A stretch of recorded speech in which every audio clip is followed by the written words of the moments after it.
This is the most well-researched interview I've ever done in my life. And I just need to say, hats off. Really hats off, man. Can I tell you something? Yeah. We've just scratched the surface.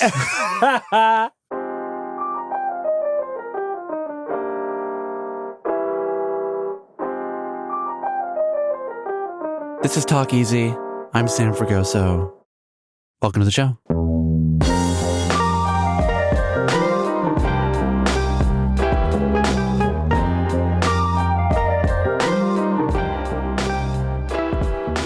Riz Ahmed, thank you for being here. Thank you for having me. How are we doing?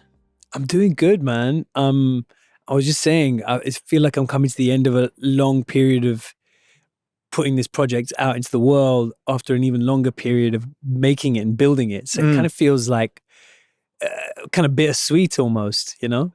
So take me back, like when you're at the diner swingers with Hasan Minhaj and you're acting out and explaining every episode of Bait to him. If we had the security footage from that night that had audio for some reason, what would we have heard? Like, how did you explain it to a friend of yours? It would have seemed unhinged, as unhinged as it sounds now when you say it back to me. Thank you for blowing up my spot. Or as we say in the UK, thank you for baiting me up. We're starting there. Yeah. Well, I guess we had been in the writer's room for not a long period of time by then. But as I said, this was a long gestating project. I knew kind of everything thematically I wanted to talk about. I had a few kind of almost central organizing ideas. And I knew I wanted it to be as personal as possible, to like an extent that I would constantly want to try and back out of it. So I needed people around me to go like, nope, we're going there, we're going there. Oh, you would call your representation, your friends, and you say, is this a bad idea? Yeah, or I'd kind of go like, well, I don't know if the character would do that. Right. You know, I'd try and like Jedi mind trick a way out of the uncomfortable bits now and again. But, you know, again and again, when we did really go there, it felt liberating. So we were in the room for a short period of time, but it was clear to me that the kind of emotional shape of it, where we were starting, where we were ending, what we were really trying to say and do with it, that became clear very quickly. Well, because pieces of it are inspired by your life very clearly. For those who haven't seen it, what's the log line that you've come up with that you feel comfortable saying? Yeah. What's the one you told Hasan Minhaj at the diner? The one that I told Hasan at the Minhaj, the autobiography. I mean, the one that I told we're going to send that clip to him 100%. I was like, look, it's about an actor, an out-of-work actor who gets an audition to play James Bond. Mm-hmm. And when word gets out he might be James Bond, his life gets so crazy, it's like he's suddenly trapped inside a spy thriller. Now, this actor in the show has had some success. He's had some moments. He's had a couple of moments, but those moments haven't added up into momentum, you know? So let me ask you this. Is the character basically you circa 2012 in your early 30s after The Reluctant Fundamentalist, but before you come to America to audition for Nightcrawler? Basically, before you have that conversation with Idris Elba. Is that the character? That's such an insightful way of putting it. I think that those are the circumstances and the starting point of the character for sure. Yeah, so talk about those for people. Yeah. I guess like that's a time where basically I've done a couple of indie movies that are really kind of beloved in the UK, but there's no real space for me within the kind of bread and butter of our big kind of franchisee export, which is period drama, because that's historically and therefore racially specific in a certain way. And I'm kind of hit a ceiling. And so I've got this thing where it's like, I've got some love, you know, I'm kind of getting stopped on the street. Four Lions. Four Lions becomes a kind of cult classic. Yeah. The Road to Guantanamo, really good film. Yes. There's a lot of kind of noisy projects that kind of shift the culture in their own little ways, which I'm so proud to have been a part of. And so I'm kind of recognizable. I'm getting stopped in the street, but it's like I'm at the bar and people are like, oh, let me buy you a drink. And I'm like, oh, thank God. This person's going to do this next round. So it's this kind of strange position you're in where there's this massive gap between how it looks from the outside and how it really feels and how it really is, that gap only actually gets bigger and bigger after I do the night of, after I start doing American work and become more recognizable. That doesn't solve that problem, actually. But that's kind of where I'm at. And I guess Shah Lateef is in a place where, look, I mean, I've kind of magpied it from different things in my own timeline and other people's experiences as well, where he's a guy who's had a small role in a Star Wars type movie, right? It's called Galactic Horizons. And he's got a bobblehead doll. And his mother's garage is full of these dolls, and it's his prized possession. And in many ways, it's all he has to show for his footprint in the pop culture, right? But he's kind of broke. You know, some of the prestigious things, the noisy things, sometimes you kind of almost pay to do them. And he does have a watch. He does have a watch. He won a watch, which I had won a watch after I did a British indie film that was much loved called Shifty. Again, I got paid, I think, £900 to do the whole film. Yeah. The watch was like £2,500. It was watch worth £2,500. I was like, I can never wear this watch. I have to keep this watch under my mattress, and one day I might have to sell it. It's an insurance watch. It's an insurance watch. I wore it for the first time last year. I wore it when we finally finished this project. I was like, I have to put this watch on. I have to let go of this kind of weird scarcity hoarding thing. Did you tell your therapist that? That's a big moment. Well, you know, the funny thing is I fired my therapist as soon as they greenlit the show. I was like, this is going to be much more fun than therapy. We're going to go there a lot more. It's going to be much worse. The whole internet will get to respond to my problems. This is filmed group therapy, ladies and gentlemen. And I'm proud of you for getting Amazon to greenlight a 6-episode therapeutic project. I think that's real progress in my head. Well, I appreciate it. You're now my unofficial therapist. It's a strange thing because, like, this is totally free. Well, the first session is. That's how they get you. Well, you know, the funny thing is I'd reached a place in my life where I realized that. Okay, let me back up a little bit. Yeah, my whole mantra had always been like, I want to stretch culture, right?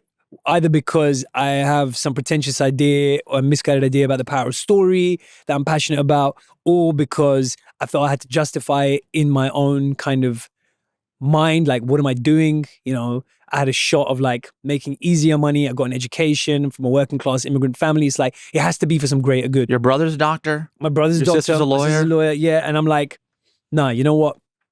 I have to stretch culture. And I guess at this point, whether I talk myself into it, I believe that. I believe story can do that. I believe it's an important thing to do. Like, one person at a time, blow people's minds, allow them to recognize themselves in a stranger. So I'm like, how do you stretch culture? Well, I should be in Star Wars. I should be in this. I will pop up in as many different forms as possible, playing as many different kinds of people from different backgrounds as possible. And you can find me in these stories where you wouldn't normally find someone like me. And I realized that I got to a certain point, like, you know, the one kind of role that's missing from this cultural landscape is someone like me. Is actually the archetype that doesn't exist is us. The thing that is still either taboo or the culture is not ready for or is not deemed appealing or entertaining is a complicated, flawed kind of character that's like many of the people I love. And I was like, okay, you can either kind of get into someone else's car, you can build your own. You can ask for a seat at the table, you can build your own, you know? And I felt this growing feeling that I have to do that. And so that's why I decided to kind of try and do something that's, you could say, therapeutic or super personal or super specific. So I want to hear and show people what that looks and sounds like, what that is, which is the show Bait, now on Amazon. And it opens with a kind of cold audition for the role of James Bond. Why don't we play a little bit from that? I suppose the term safe house is no longer apt. Nothing you touch is ever safe, is it? I told you not to come after me. James, she knows everything I know. You have terrible taste in hostages. Wentworth was the mole. Could have just as easily aimed a few centimeters higher. And it wouldn't have mattered to you at all, would it? Just as long as you're pleasing your masters. Tell me, when it's just you, all alone, how do you live with yourself? Do you even know who you are?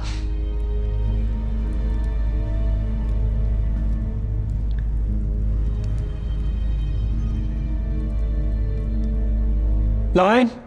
Sorry. Sorry, Helen. What did or what does James Bond symbolize to you? Yeah, sure. I guess like it's important to say in a way, you could say the James Bond thing is bait in a way because the show's not really about James Bond. It's about self-love, really, and it's about looking for love in all the wrong places because you don't have that self-love, right? And James Bond in a way represents the person you wish you were, the person we kind of wish we all were, this invulnerable superhero, desirable, decisive.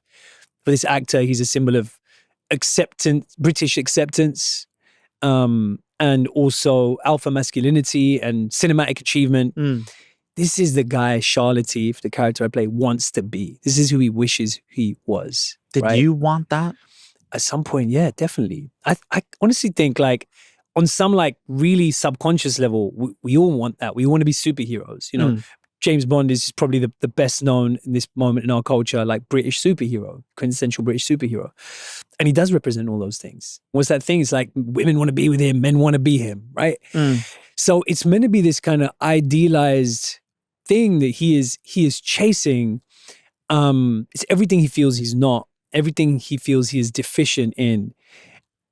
And if I can just be someone that's not me, then I'll be okay. And we all have a version of that. And it's not specific to an actor who wants to play that role. I kind of feel like we're all performing. We're all, just like this character, we're all always auditioning. We're doing this public facing performance of who we want to be and how we want to be seen. But actually we're messy and chaotic and vulnerable. And so James Bond in many ways represents that ideal self that he's in search of. If he can get that, then he'll be loved, he'll be successful, and all these things. But I guess I should say two things to add to that. One is that the James Bond thing came late in the process. It was really wanting to be about all these other things, It's really the hook. It is, or the bait, as you said. Absolutely, yeah. And the second thing I should say is, in a weird way, the idea of a spy thriller was always baked into the show. Jordan Peele has this thing which really affected me when he made Get Out. He said, being black in America is like being in a horror movie. That's why he made Get Out. And so I always had this thesis that, man, being brown in the West is actually like being stuck in a spy thriller. And that was there right at the beginning. And so I wanted a sense of being looked at but not really being seen. The sense of paranoid surveillance, the sense of being in this perpetual chase sequence where you're being chased by the critics and your inner critic and you're chasing validation.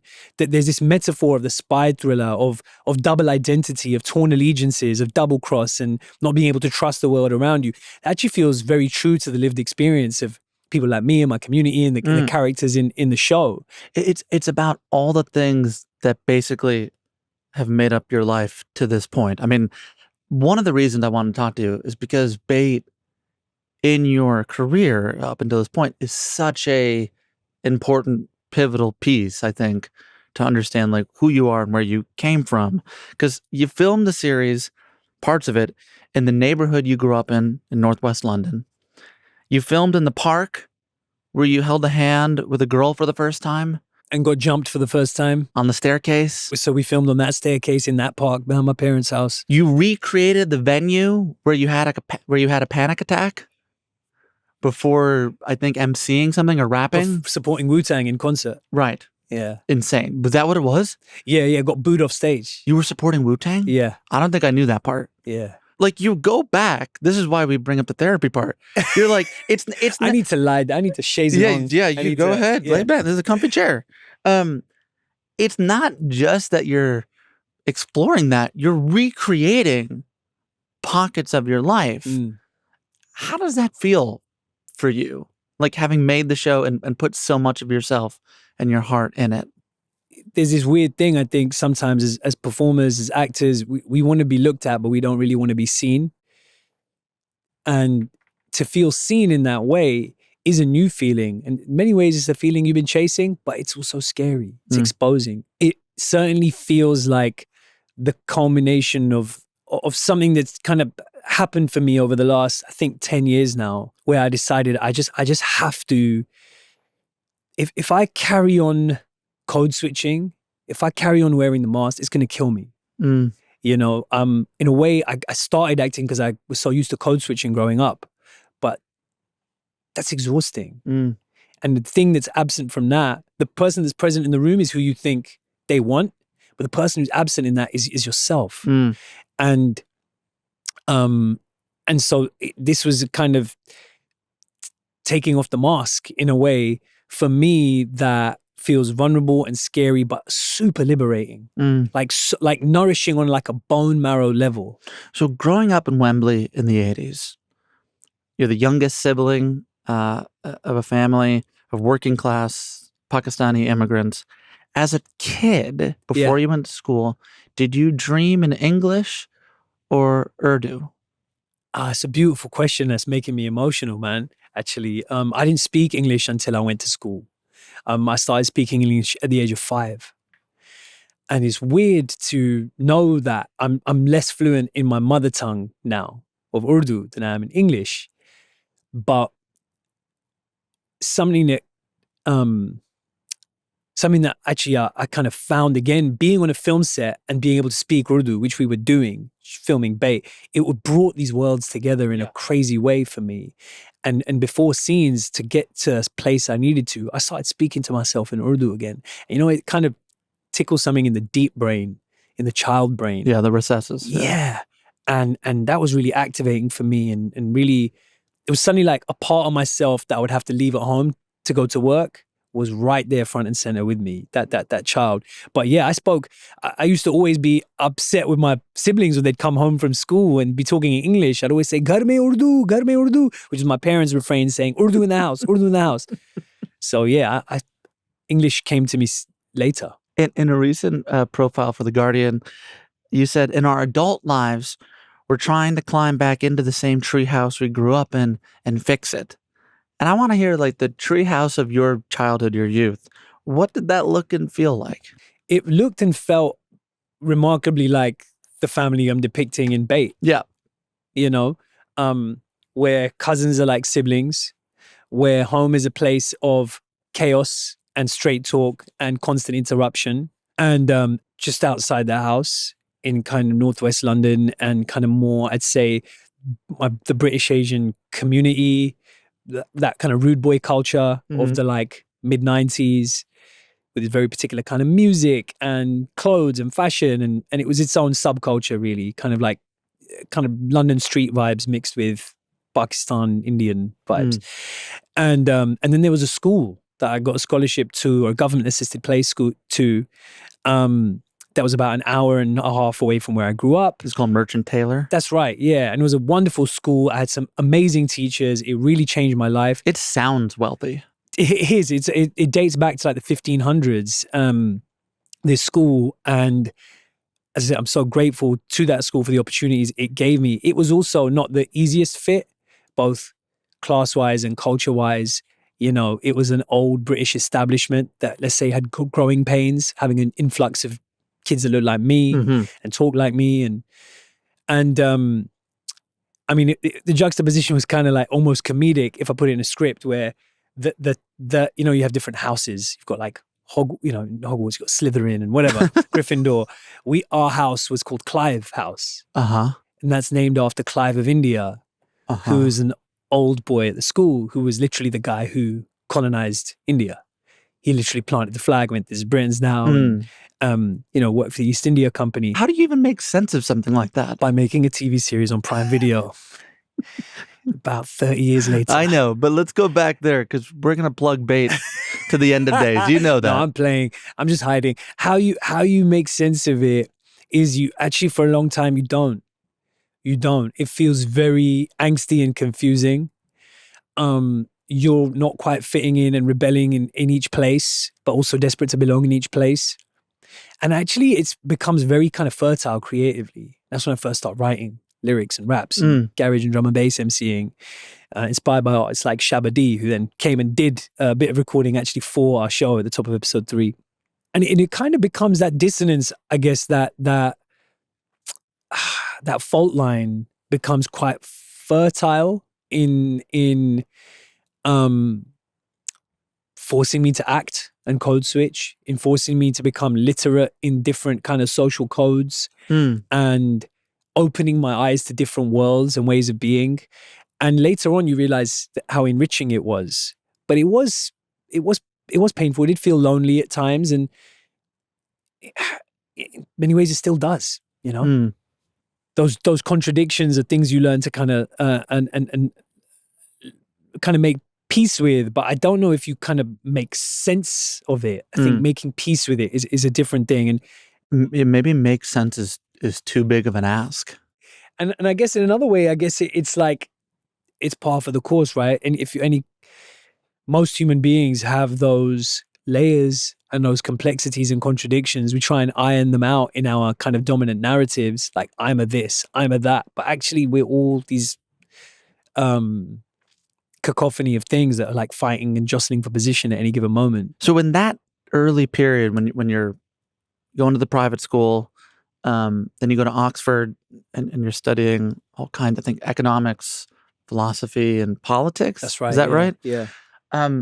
Did you see acting as tangential to, or basically the equivalent of code switching? Like, did you feel like I already do acting? It was something that was came naturally to me, and it was something that was extremely cathartic for me. It was. Yeah, because from high school, I was just getting into a lot of trouble, and I was always being threatened with expulsion and suspension. And the first week of school, you threw a chair through a window. That's right. Yeah. Who was that directed at?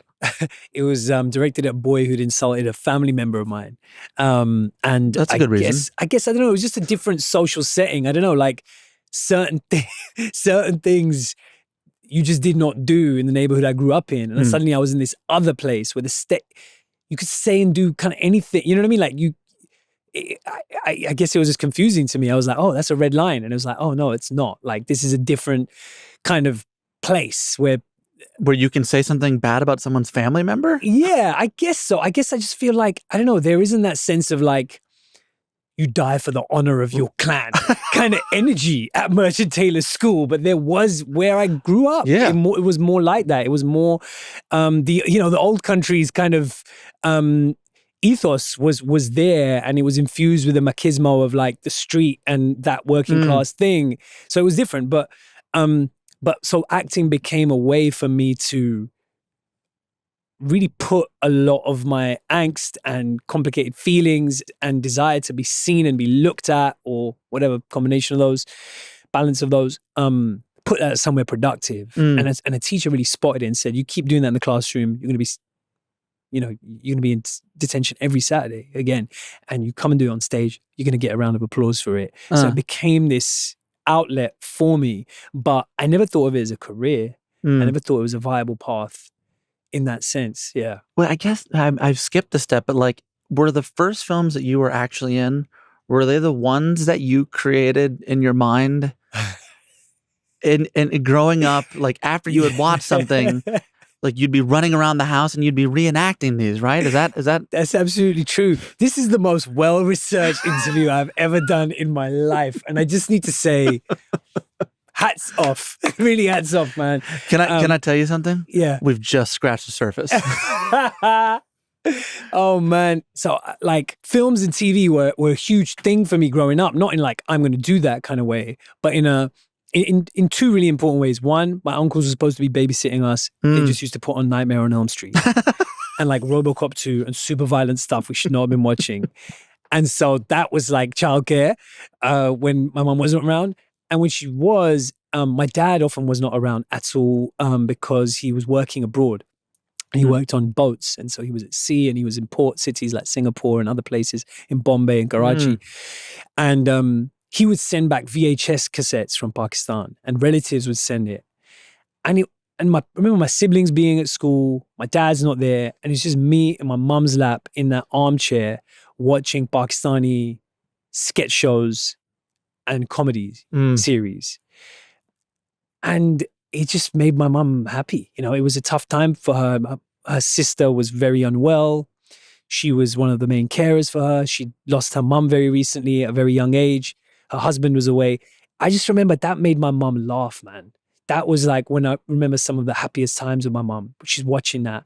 And so it struck a big chord. And so I'd always run around the house acting out my own films and give them random names, and they'd always be rated R because they were super violent, because I'd just seen all of RoboCop and Nightmare on Elm Street.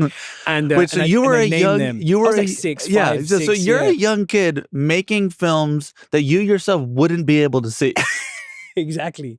It's wish fulfillment, bro. Yeah. And I'm naming them, and I'm writing all the names down in my Teenage Mutant Ninja Turtles exercise book. And I remember I made a kung fu trilogy called Black Dragon. It was a motorcycle kung fu movie, which we haven't really had, actually. Can you tell you, I actually have that tape here. Can we bring that in?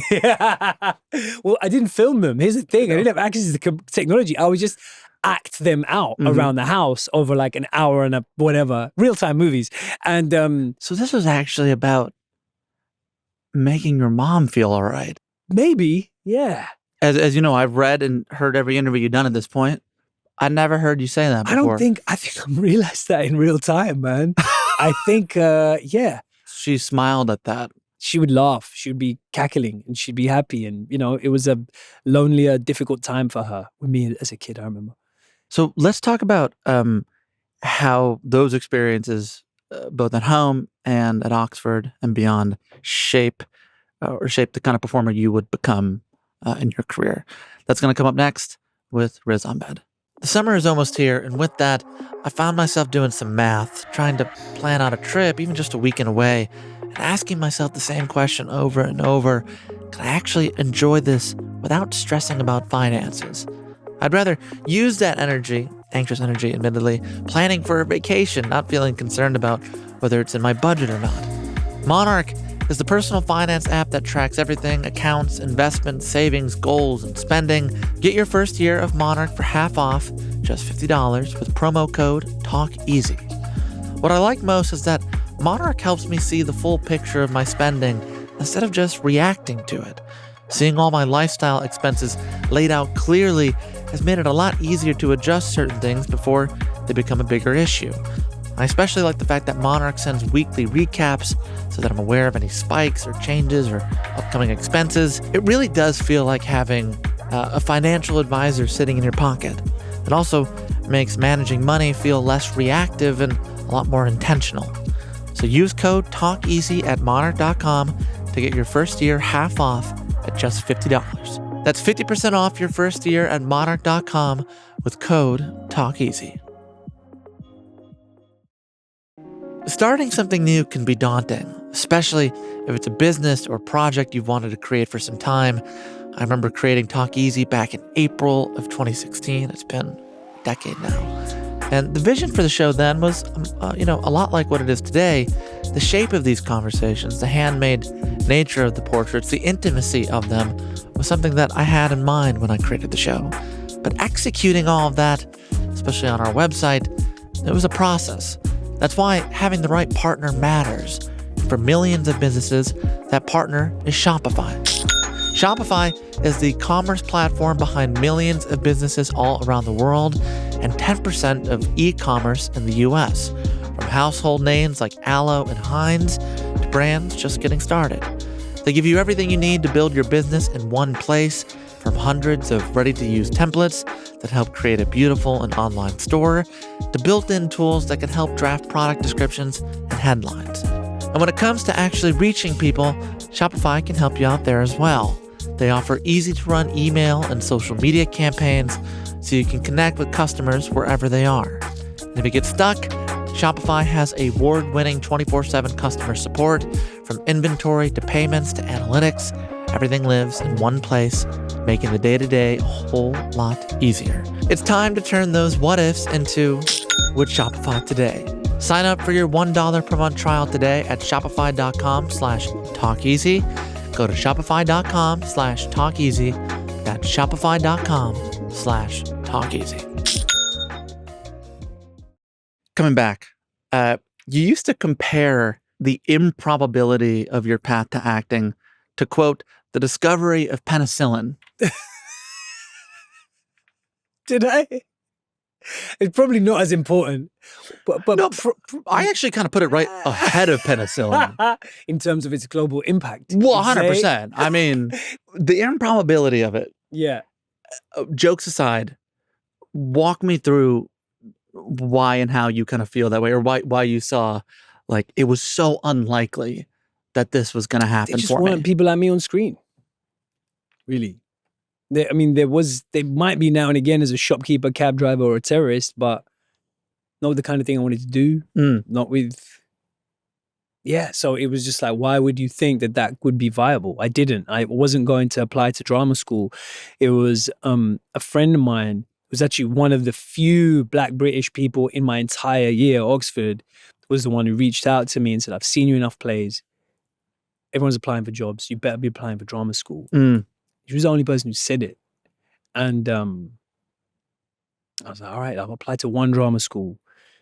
And if I don't get in, it's not meant to be. I did. I couldn't afford it. I said, all right, I'll apply to one scholarship.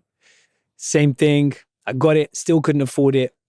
This West End theatre producer saw me in a play in Oxford and arranged for the final £2,000. And her name's Thelma Holt. And got in. And so it was like, okay, this is like luck after luck. Yeah. And then even as I was leaving drama school, I was like, all right, great, that was fun. I'm going to have to get a real job. It's just not viable. And then 9/11 happened and the war on terror happened, and suddenly they needed people like me for stuff. But it wasn't really the stuff I was going to let myself do. Oh, like what? Reinforcing kind of really simplistic, unhelpful narratives. And I wasn't interested in that. Again, I wanted to try and stretch narratives and stretch things and how we see each other. And this kind of unicorn project came out. It was like, yeah, it's about the war on terror, and it's engaging with some of these dominant narratives out there, but it's trying to subvert them. It's trying to complicate them. And yeah, we need young British Pakistani actors for it. And that was Michael Winterbottom's Road to Guantanamo. So I just feel like all those things happening, that is luck. Right. I know that that's luck. When you made the film 4 Lines, which we talked about earlier, which is about 4 kids who, kind of join Al-Qaeda, but are a little too incompetent to join Al-Qaeda. It's a slapstick comedy about suicide bombers. It's way better said than I was going to do it. That was good. Writer-director Chris Morris, who's a legend, who's so talented. He really is a legend, yeah. He said to you, if you do this part, quote, this is a step towards a brown James Bond. Yeah. Which, given where we are at with bait and also in the culture in this moment, is kind of uncanny to think this was part of his sales pitch to you. Yeah. Did you feel like if you took this part that it was a step towards a brown James Bond? I think what he meant is this is a step towards the brown guys being the hero of the story, not the villain. That was it, really. And I guess that's because on the face of it, you're like, I'd just done Shifty. I just got on that watch, stashed it under my mattress. And here's the thing. I knew Chris Morris for about 3.5 years at that point. Yeah. Because he'd approached me right after I did my first rap song. It was a comedy rap song called the Post 9/11 Blues. And it got banned from radio. And I think Chris felt like we were kindred spirits a little bit because he's been banned from TV and radio, pulled off the air through sheer weight of the complaints he's garnered many times. And so he reached out, he connected, he said, I want to do a comedy set in this world. I put him in touch with many of my friends who became his researchers as well. And, we strike up a friendship. 3 years later, he goes, here's the script. I want you to be in it. I was like, I'm not trying to play a terrorist. I've worked so hard and said no to so many things. I've been so broke to not be a terrorist. I just did Shifty. It's my first lead role. It's not about that. I don't want to do this. And he met with me again and he sat me down and he said, like, you don't understand, like, all the audience is going to be rooting for these characters despite themselves.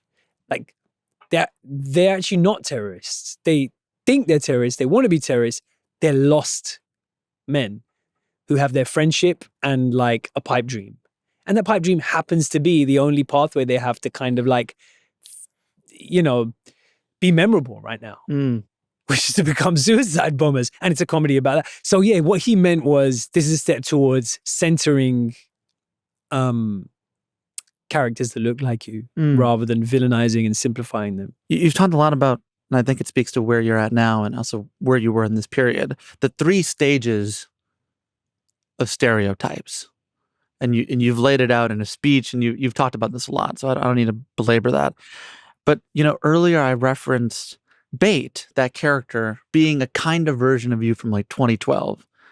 And I kind of jokingly referenced the Idris Elba conversation. But I want to know if you could share that with us, like what that talk was and how it changed your trajectory. This is about 2012, 2013.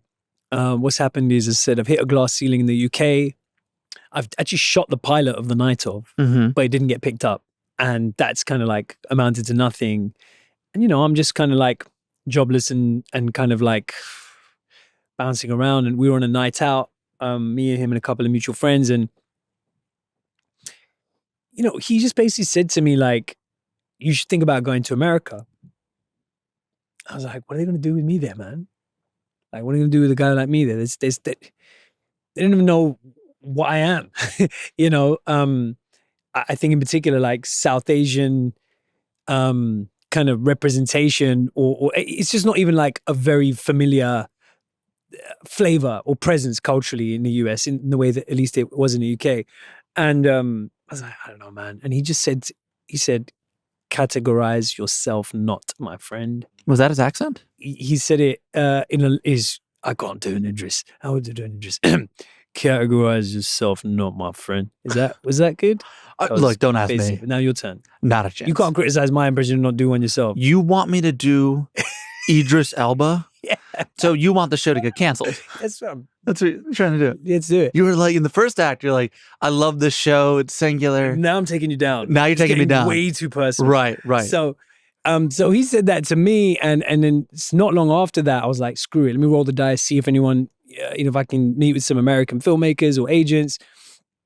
Got a foot on that ladder and met Dan Gilroy, who's the writer-director of Nightcrawler. Amazing. And he made it very clear to me when he met me that I'm definitely wrong for the role. I'm a British, classically trained thespian. This is a very LA American kind of role. Mm-hmm. And I said, no, fine. But like, what? Yeah. I said, but I don't know many people. I haven't been on tape for Americans before. Could I send you a tape? And I sent a tape. And he was like, yeah, that's interesting. What about this? And then I sent him another tape and sent him more. And then they said, listen, you got to do a chemistry test with Jake Gyllenhaal, but we can't afford to bring you out here. It's a tiny independent movie. And I remember I had Idris's kind of voice in my head, and I thought, yeah, I've got to bet on myself. And I used basically 90% of all the money I had in my account to pay for that plane ticket. So I was like kind of panicking as I was on the flight. And I just spent the 11-hour flight just running the sides, just running it and running it and running it. And I remember I landed, and I think the audition was like 90 minutes after I landed, just literally turned up there with the little duffel bag. That is a long plane ride to be going, I've gambled everything I have. I got to get this right. I got to get this thing. Do you remember that flight? I do. I remember it went so quickly. Because you were running lines. Yeah. I was just in it. I was just writing. I was just prepping. I was like just totally absorbed in this thing. I had no other option. There was no backup plan. And I really enjoyed it, weirdly, Back against the wall. Yeah, I think so. You got no option. The thinking is taken away from you. This is what you're doing. You got to do it. You got to do it. 1000%. I remember when I saw Nightcrawler when it came out. It was like 2014, 2013. Yeah. I remember, and it was the first time I saw you on screen. And I remember watching the movie and thinking, this is a guy giving absolutely every ounce of himself to this part. Everything. And I know it feels like a long time ago, but when you think of that film, I'm sure it must have like a special place, because like you've made a lot of movies. Movies are hard to make. A great one is like that. Did you know then that like something was happening? No. I kind of went in with no expectations.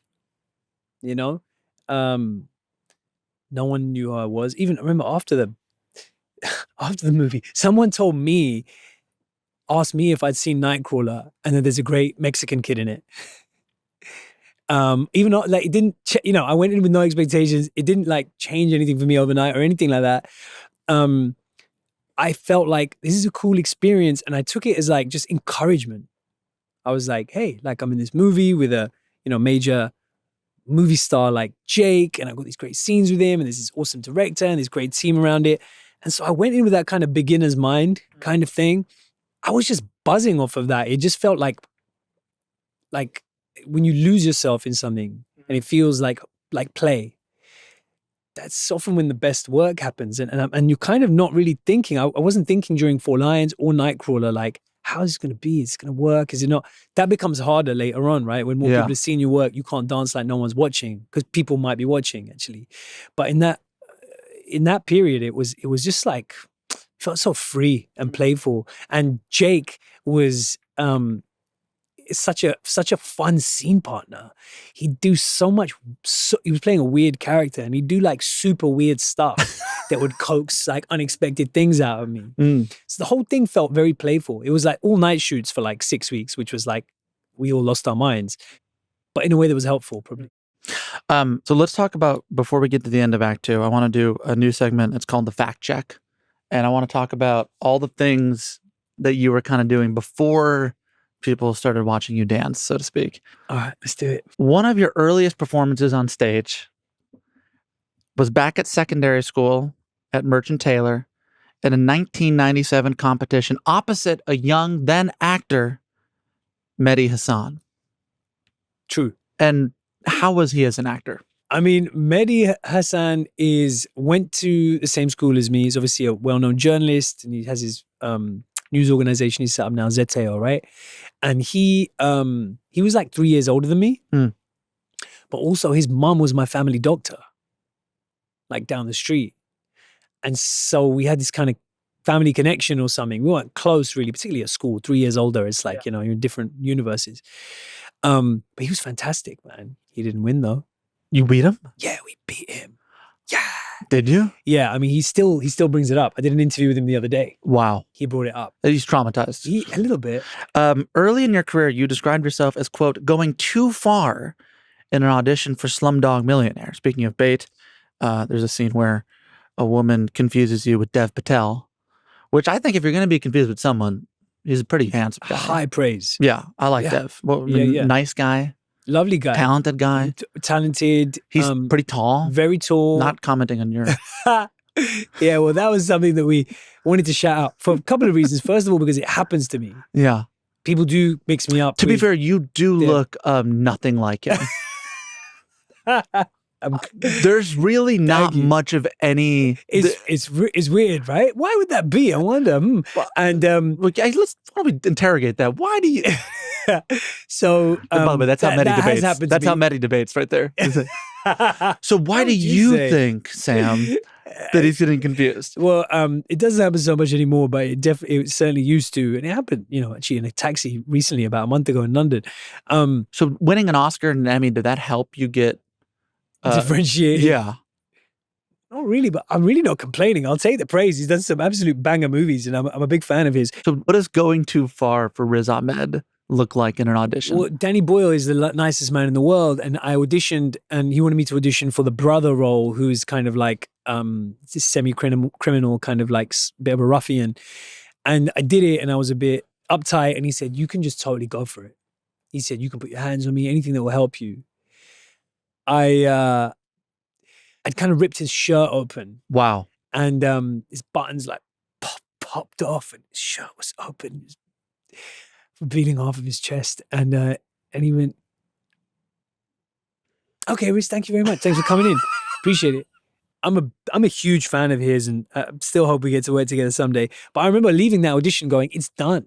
There is never going to be another Hollywood film or major film with a lead role in it that's a guy that I could feasibly play. It's fully done. I remember going around the back of that building in an alleyway surrounded by dumpsters and just like chain smoking and just being like, it's over. This is my chance. There's only going to be one shot at this. I ripped that's open where his the shirt. culture is. Exactly. She's like, "I'll buy him a new shirt. Can't afford one. What should I do?" So, well, if I get the part, then I can afford it. Exactly. Maybe I can make him a deal. You broke out in part because of The Reluctant Fundamentalist, which was an adaptation, I think, of a book. Mira Nair, she said recently her son, now Mayor Zoran Mondani, was, quote, "my oxygen, my fuel," while directing the film. Do you think you also deserve credit alongside Zoran for getting the film to the finish line? Not really.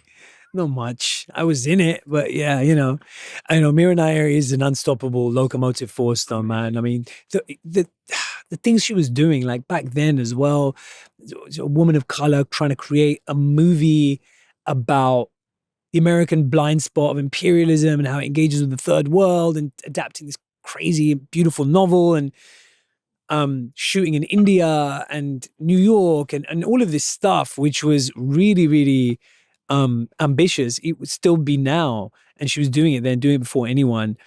She's a real force of nature, man. And I remember Zoran being on set, and we kept in touch, and as he was doing his music as well, and all that kind of stuff. And it's inspiring to see what Mira's done and what Zoran has done, as far as I'm concerned. We're going to talk about some of your rapping in a second.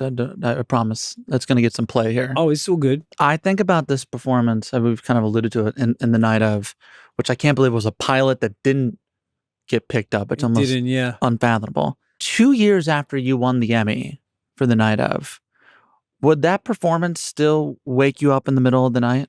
Yes. Yeah. I mean, I have this game that I would play with my brother and then my wife. And it's a game that most people very quickly get tired of. And I did it like this, but I think I should have done it like this. Oh. Yeah. And it's a very intense game. It's my favorite game to this day. I'm trying to retire from that game. You're trying to retire? Yeah. And but probably like by 50 you want to retire? Just because it just eats up so much energy. But that kind of, like, you idiot, you should have done it better. You could have done it better. Like, it's been a very successful show. It did pretty well for you. Yeah, it did. And yet I still have this kind of voice in my head. And that critical inner voice is something that, again, I don't know if I'm just much more aware that it isn't necessarily the objective voice or the voice of God, but it's there. It's been a big part of my journey. That's just why we depicted it in Bait. Does it sound like Patrick Stewart? It doesn't in my head, but it does now. I hope it does now. It sounds like your impression of Idris Elba, actually, as horrifying as that. My impression? I didn't do an impression. Well, in my mind, you did, and it was offensive. So it's an imaginary you cancel. Thought it exactly. Yeah. Well, I can't wait for everyone to hear this episode.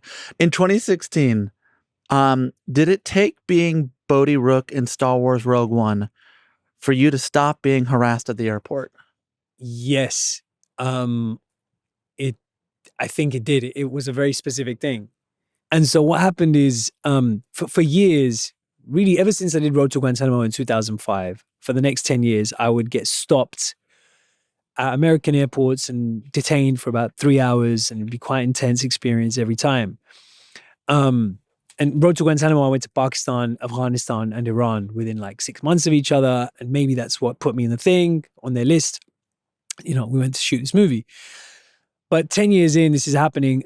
And at one point, so Rogue One has come out, and then I get detained, and I'm sat there in the waiting room. This guy calls me up, and he goes, after like an hour and a half of waiting, and he goes, picks up a phone on his desk, and he goes, talk to this person.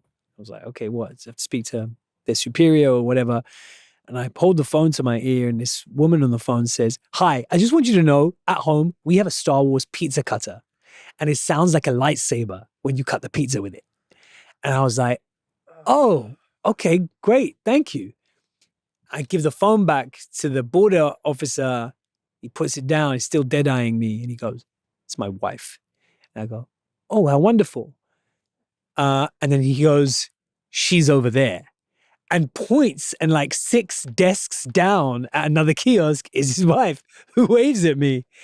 And that was the last time it happened. I don't know if that guy, if it's just a coincidence or if that guy made some notes. But I'm so glad that they do all that much for Star Wars now in retrospect. It changed my life. Okay, was this Stephen Miller or Riz Ahmed who said, "We need to stop having elections of any kind"?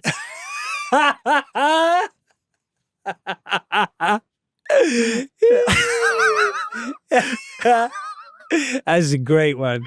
And we need to choose all of our Stephen politicians Miller. and leaders through a completely randomized lottery system. Riz Ahmed or Stephen Miller? That was me. that was a Subway take, my hot take. Yeah, and it was a kind of slightly cynical joke about like how much worse would we get if we just made it completely random. But I tell you something, the ancient Greeks came up with that. It's a valid political theory. It's called sortition.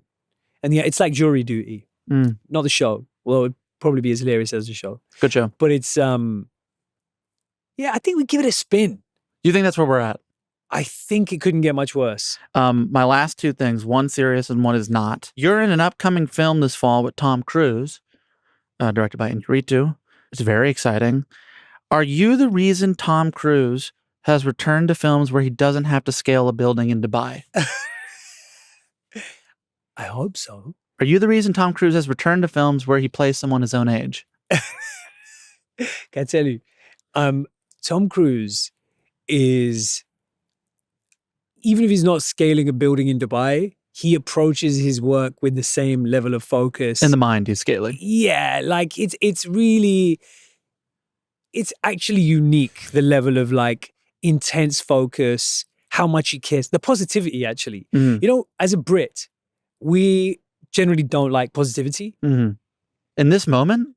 Yeah. Hard. Right? So it was a kind of shock to my system being around someone who's just so relentlessly full of positivity, optimism, compliments, can-do attitude. It's like it's like that Al Pacino, life is a game of inches speech between every take. You know, it's that kind of energy and it's so invigorating. He's like a walking antidepressant.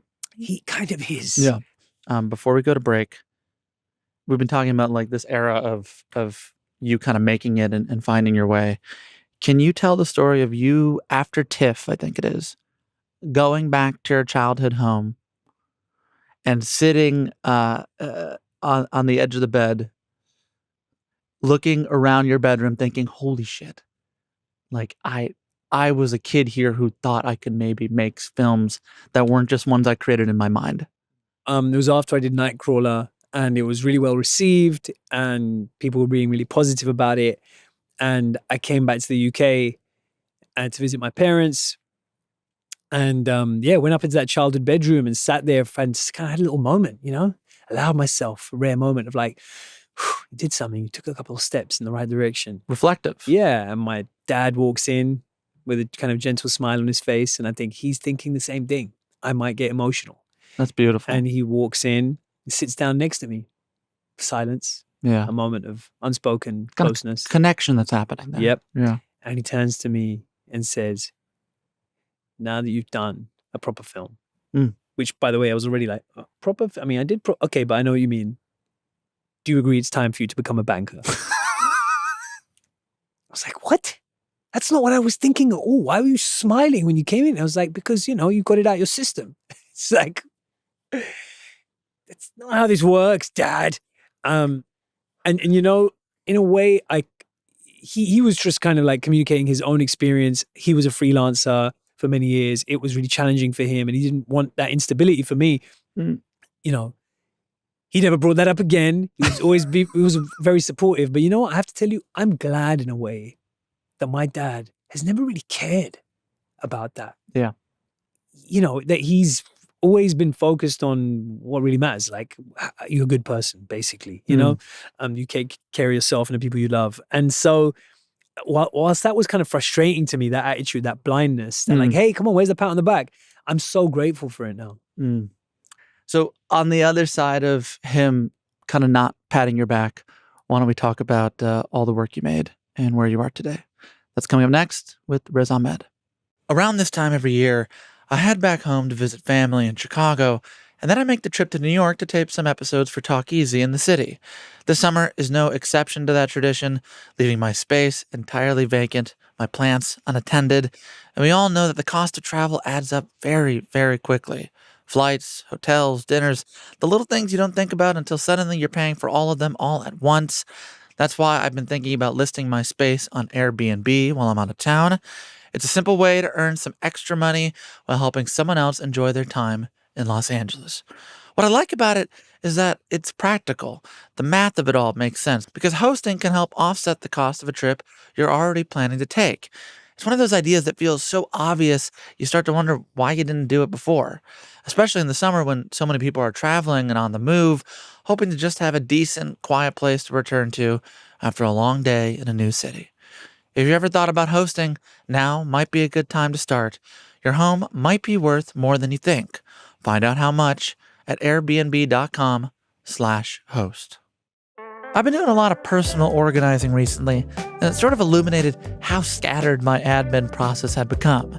I was jumping between notebooks, notes on apps, old email, handwritten notes, Post-it notes on my desk. I mean, you name it, I had it. Trying to piece together everything I needed to do.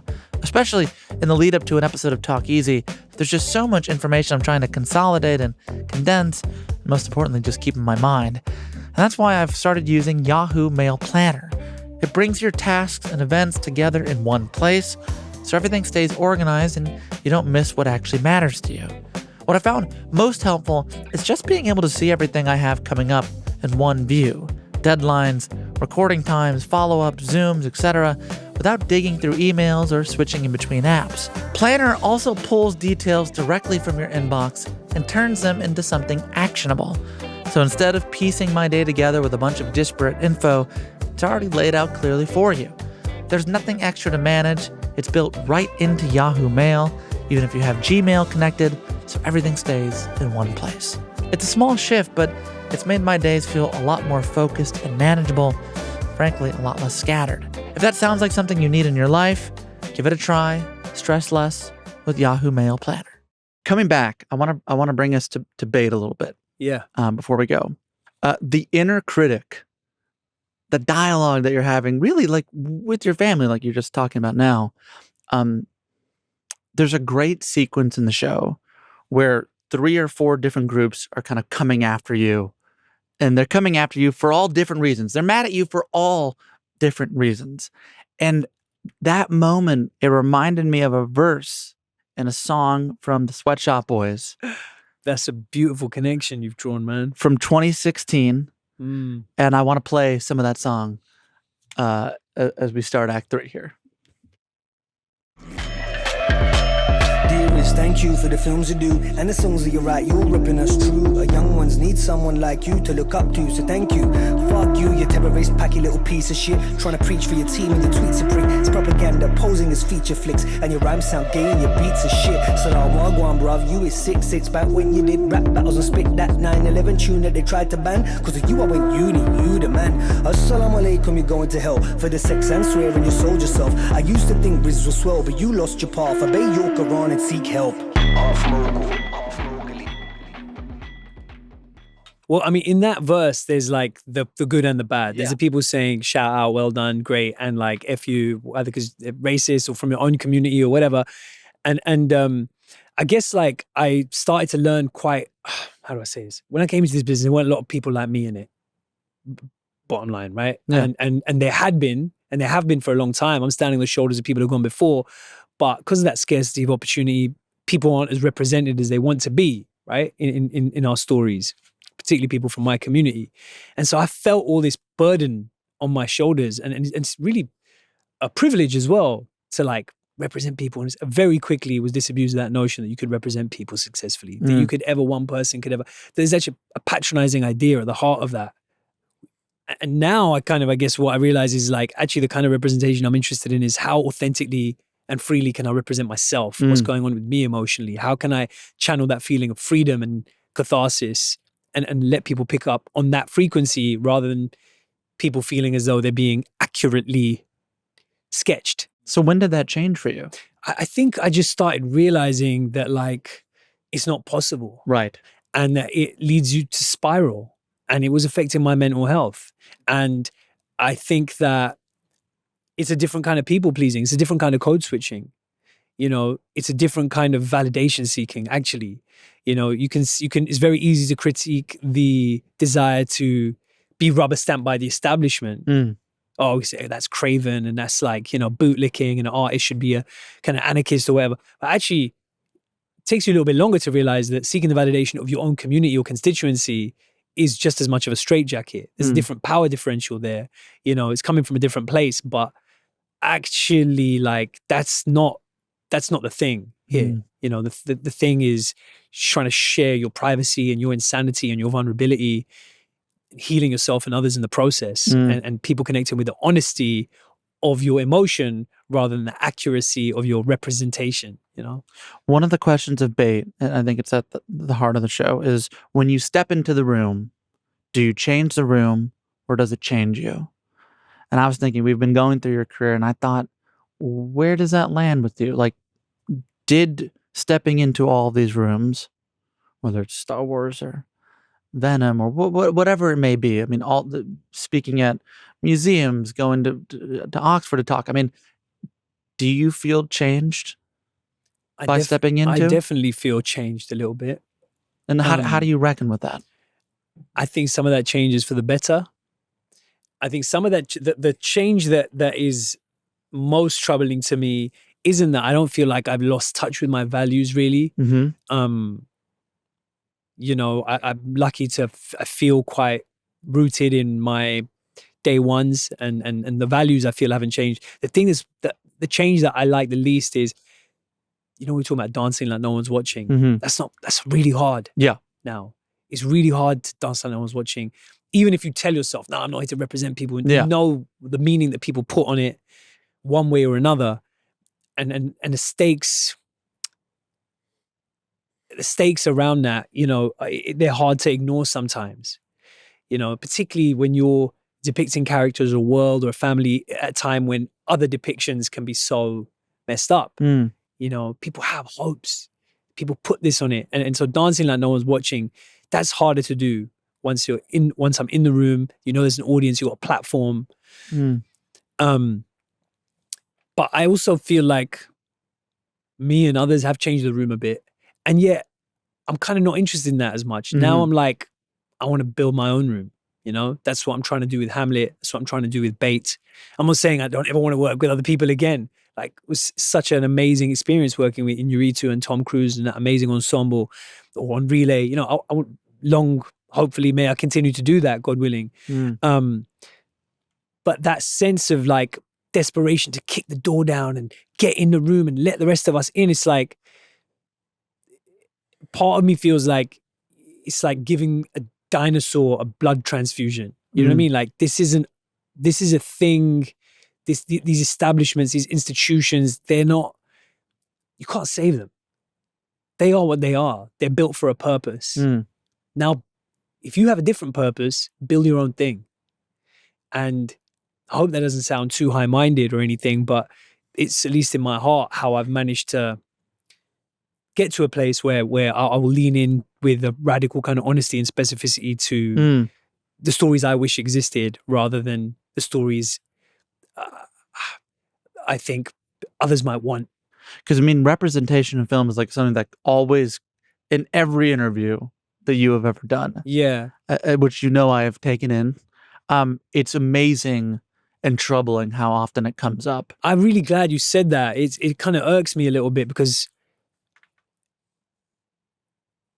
it's not an end in itself, is it? Well, that's what I want to ask you, is like, in the beginning, it was, I think, seen to you, or at least certainly to journalists, as a tool to understand the work that you were making. And at this point, is that kind of discussion about representation, has it now turned into it almost a weapon of sorts to reduce you and a person to their identity? That's exactly how I feel. You articulated that beautifully in a way that I couldn't have, but I really appreciate you seeing that. And you know, my wife is a novelist, and it's interesting if you read the interviews with her, how often she'd be asked about her prose style. Never, you know. It becomes this kind of like, if you're telling new stories, it's so easy for it to be a kind of anthropological curio, you know, rather than, oh, is it intriguing? Oh, it's interesting. What's it like? You know, it's like, it's art, man. Like, we're making art, we're making good art. We're making a lot of different kinds of art. We're taking big swings. And yeah, there's an added dimension where it has a meaning for people, and it's engaging with the world in a way that I hope kind of elevates it to being more potent as art, rather than relegating it to a different kind of conversation. So let's talk about the freedom before we go, and the acting style that I think you've kind of developed in recent years. And I'm counting Sound of Metal, Relay, and especially this new show Bait, and Hamlet, I should add. You said recently, I want to do something that would overwhelm me and unleash me. Like, what is that approach that got you to that place in Relay? In Relay, so I work with a creative coach called Kim Gillingham, who, and before that also with an incredible acting teacher called Gregory Berger Sobek. Greg Berg was, Lupita put me in touch with him, Lupita Nyong'o, and Kim Gillingham. I'm grateful to Jessie Buckley for bringing her into my life. And they are both people who realized, like, basically, you are equating acting with putting on a mask. That actually, up until probably Sound of Metal and Moghul Mowgli and around that time, I would not let myself draw from my own personal life or circumstances to make work. You were guided by research. Absolutely. And becoming someone else rather than going inside. Maybe that was partly because of the belief that the specificity of my experience could never be universal.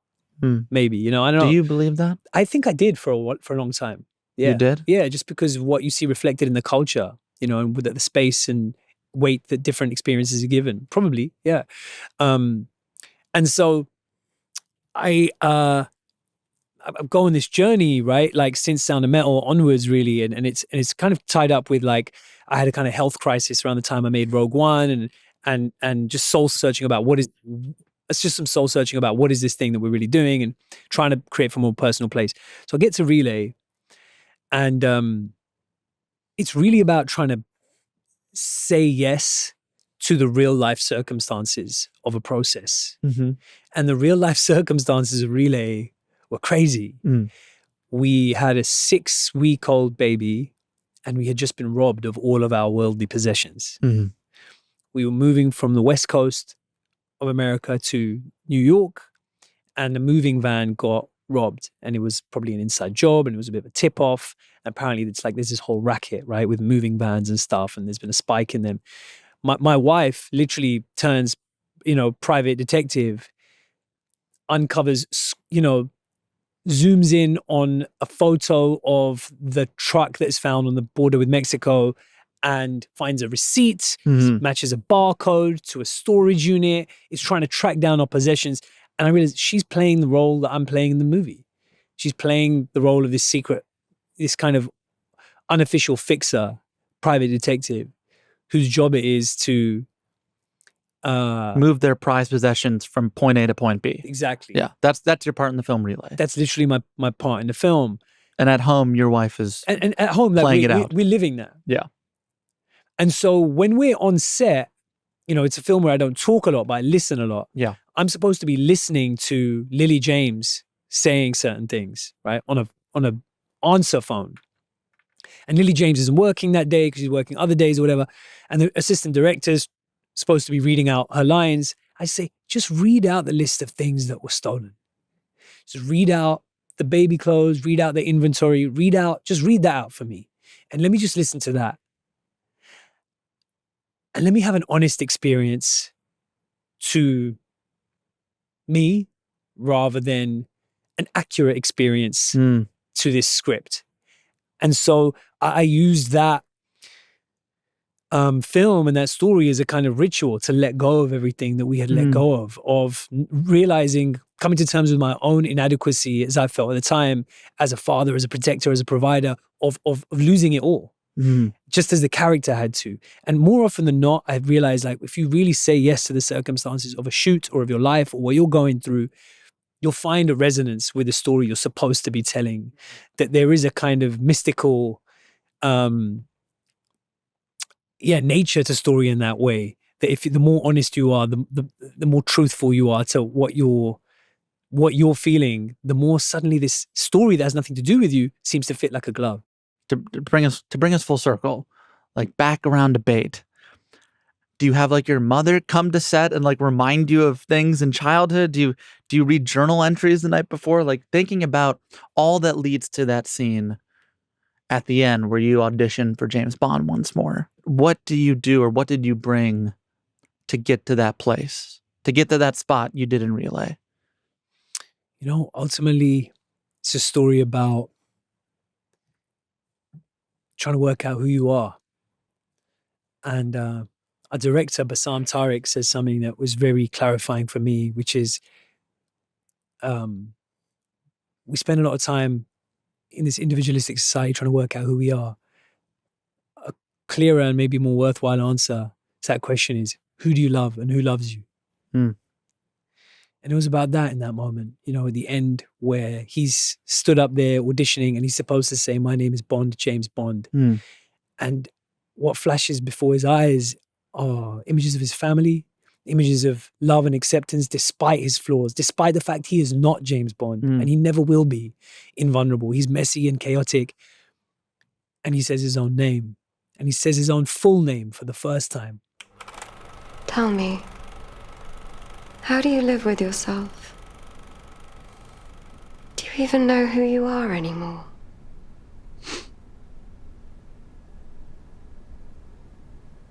Do you want to know what it's like?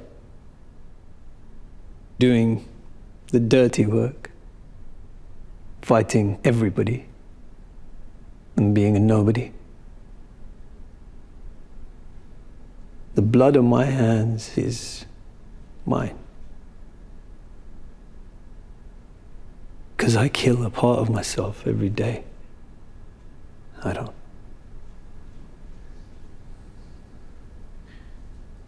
Live with myself.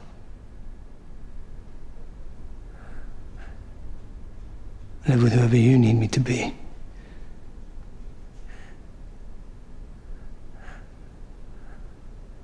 If I don't know who I am, it's because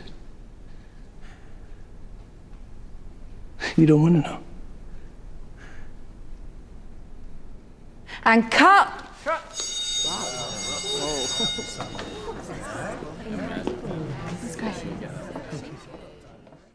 My last thing for us, hearing that, watching that scene, you said in the beginning, like the show, the reason you're making it is because in so many ways, we're always auditioning for someone somewhere, playing a part. And I wanted to know, as we leave, at this point in your life, who are you auditioning for? I mean, you mean literally, or do you mean on a bigger sense? I have to say, if I'm honest, I don't know if I want to use the word audition, because that sets out a weird thing where maybe I hope I'm not auditioning in that way of seeking approval, but the eyes that I'm aware are on me are my sons. And God's, that's kind of, I'm trying to make sure that that's the primary audience that I have in mind. I've been on this kick for a while, this theory that like the role of story is to remind us of our oneness, right? Underneath the differences that seem to separate us, it's the same emotions.